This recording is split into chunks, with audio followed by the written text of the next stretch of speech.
ምን ፈልገህ ነው እኔ ቤት የምትመላለሰው ብላ እንግዲህ ስትሳደብ ነበረና ከዚህ በላይ እንዴት ልቀጣ? ይቅርታ ጠይቁሽ አይደለ? የሰው ልጅ ነኝና ተሳሳትኩ። ከአንቺ በፊት ነው የነበረው ህይወት ነው። እኔ በእንደዚህ የሆንኩበት ወይም ደግሞ እንደዚህ እንትን ያልኩበት ምክንያት አለኝ። እባክሽ ይቅር በይኝ ብሎ ስለምናት ነበርና እሷ ግን እሺ ብላ የምትቀበል አይደለችም። አባ የአቶ ሌኩን እንግዲህ በመጨረሻም ከግቢ ውጣ፣ ግቢን እንዴት ነው የተዳፈርከው ብሎ ሽጉጥ ይዞ ሲመጣ ነው እንግዲህ በግድ ወይዘሮ ዝናሽ ያስወጣችሁ ማለት ነው። እና ኤርሚያስ ከወጣ በኋላ እንግዲህ ወደ አባቷ ሄዳ አባቷ ልታናገር ሞክራ ነበረ ማለት ነው።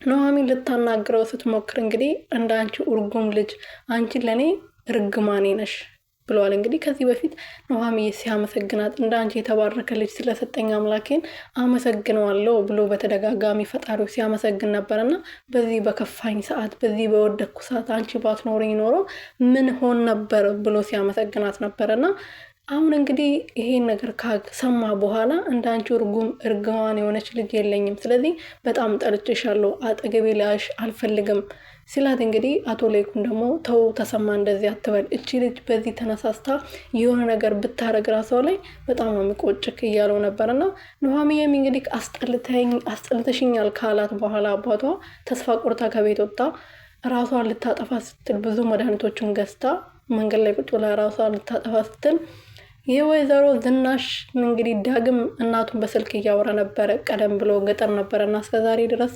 መጥቻለሁ ማዬ፣ ስለዚህ አሁን አንቺ ቤት ልመጣ ስለሆነ ልክ መጥቼ ቤት ስታይ እንዳትደነግጪ ላሳውቅሽ ነው የመጣሁት። አያቴ ታስራለች፣ አያቴ ታስሯል፣ እንደታሰረ ታውቂያለሽ። ስለዚህ ግዴታ መጥቼ ከአንቺ ጋር መኖር አለብኝ፣ እኔ እዛ ሰልችቶኛል ብሎ እንግዲህ መጥቶ ነበረ። ደውሎላት ነበርና እዛ አትምጣ፣ እኔ የፈለግከውን ነገር ልክላለሁ፣ እዛው ኑር እያለችና እየለመነችው ነበርና ኑሃሚን ራሷን ለማጥፋት እባክህ ልጄ ይቅር በለኝ፣ እኔ በአንተ ምክንያት እዚህ ምድር እንደዚህ ተሰቃየው መኖር አልፈልግም ብላ ልክ መድኃኒቱ ስትል ነው እንግዲህ ዳግም መጥቶ ያስቆማት ማለት ነው።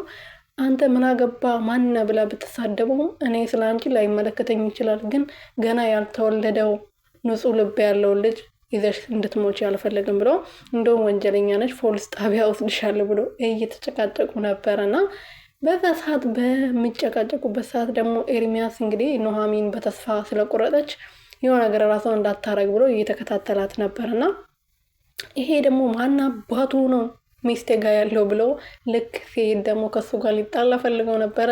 አንተ ማነ ብለው ሲጠይቀው አንተ ራስህ ማነ አይመለከትም ስለኔ ማንነት፣ ግን ልጅቷ ራሷን ልታጠፋ ነበር፣ እኔ ማመን ከከበደ ይሄው መሬት ላይ ያለው መድኃኒት ማየት ትችላለህ ብሎት ከዛ መድኃኒቱ ላይ ጎንበስ ብሎ መድኃኒቱን ካየው በኋላ እንዴት እንደዚህ ታረጋኛለሽ፣ እንዴት እንደዚህ ታረጋያለሽ ስላት ከዚህ በላይ መኖር አልፈልግም፣ አንተ በጣም ነው ያሰቃየኸኝ ብላ ሮጣ ነበር የሄደችው ማለት ነው። እንደዛም ሆኖ እንግዲህ መንገድ ኤደን ተመልሳ ወደ ቤት ገብታለች። ያው ከወይዘሮ ዝናሽ ጋር ተጣልታ ወጣ ነበርና ወይዘሮ ዝናሽ ደግሞ ከዚህ በኋላ አልፈልግሽም፣ ከዚህ ቤት እቃሽን ጠቅልለሽ ውጪ ብላ ካባረረቻት በኋላ አቶ ተሰማና አቶ ሌኩን ሲያወሩ ለተሰማና ለኑሃሚን ቤት ሊገዛላቸው ከዛ እዛ ወጥቶ በሰላም እንዲኖሩ እየተወያዩ ነበርና ክላስ ውስጥ ቁጭ ብለው በዛ ሰዓት ሰምታ እንግዲህ ወሬ አመላላሽ ስለምትፈልግ ወይዘሮ ዝናሽ ልትሄድ የነበረችዋን ልታባረራት የነበረችዋን ሄደን ተመልሳ ወደ ስራዋ ተመልሳለች ማለት ነው። ከዛ በኋላ ብዙ ወሬዎችን ተቀባብላ እያሰማቻት ነበረ። ራሷን ልታጠፋ እንደነበረ ኑሃሚን አቶ ተሰማና ሌኩ ሲያወሩ ሰምታ ለወይዘሮ ዝናሽ ለምን እሷ ያመጣችውን ራሷ ሳታጠፋ ነው የመጣችው፣ ራሷን ልታጠፋ ነበር ግን ስታታራገው ነው የተመለሰችው፣ ለምን እሷ የጀመረችውን እኔና አንቺ አንጨርሰውም፣ እሷ እንድትኖር አልፈልግም ብላ ሄደት ስትናገር ነበርና ጨዋባት እጂ ከዚህ ጋር ካለቻት በኋላ እቺ ሴጣን የሆነች ልጅ ጥሩ ነገር ነው ያሰበችው ነበር ያለችው። ስለዚህ እሷን ለመግደል ሲሞክሩ ይሄ ልጅ ይወርዳል ማለት ነው። እናንተስ ምን ታስባላችሁ የኔ ውድ ቤተሰቦች ማለት ነው? ኑሃሚን የሚገሏት ይመስላችኋል ወይ? ኑሃሚን እንኳን አትሞትም፣ እሱ እርግጥ ነው ልጇን የሚያስወርዱ ይመስለኛል። በዛ ላይ ደግሞ ዳግምም እሷ ከሄደች በኋላ በጣም ቆንጅዬ ልጅ ናት ስታምር ስል ነበርና ለሶስት ልጅቷን አፍቅሮ እንግዲህ ሊያሰቃዩት ይመስለኛል። ለማንኛውም አብረን የምናየው የድራማ በጣም ደስ እያለኝ ነው።